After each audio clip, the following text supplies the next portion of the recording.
આવ્યા છીએ શેની મુલાકાતે આવ્યા છો? હા, આને ઝૂંપડપટ્ટી કહેવાય। તમે જોવો ઝૂંપડું કઈ રીતે બને છે, કેવી કેવી વસ્તુ ઝૂંપડામાં વપરાય છે એ જોઈ લો ધ્યાનથી, શાંતિથી।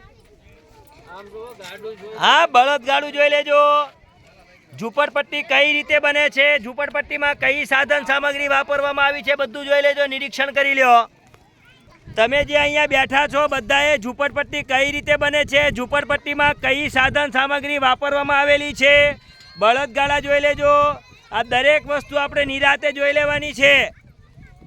આ એક ઝૂંપડું બનાવતા 3 જણા જો મહેનત કરે તો એક દિવસમાં એક ઝૂંપડું તૈયાર થઈ જાય છે। એક ઝૂંપડું બનાવવા પાછળનો સમય 1 દિવસ લાગે। માનવ વસવાટ જે છે એ પોતાના ધંધા માટે સ્થળાંતર કરે છે। એક જગ્યાએથી બીજી જગ્યાએ પોતાના ધંધા માટે એ જતા હોય છે।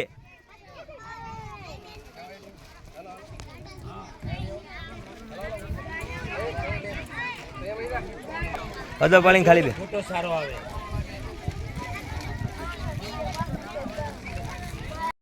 ઝૂંપડપટ્ટીમાં બેઠા છીએ, ક્યાં બેઠા છીએ?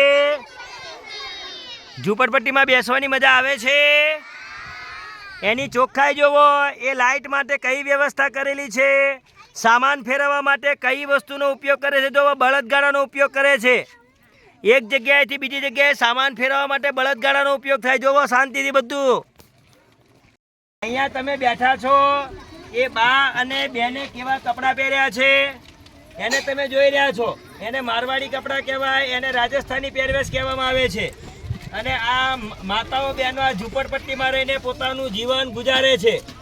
તમને ઝૂંપડપટ્ટી જોવાની મજા આવી?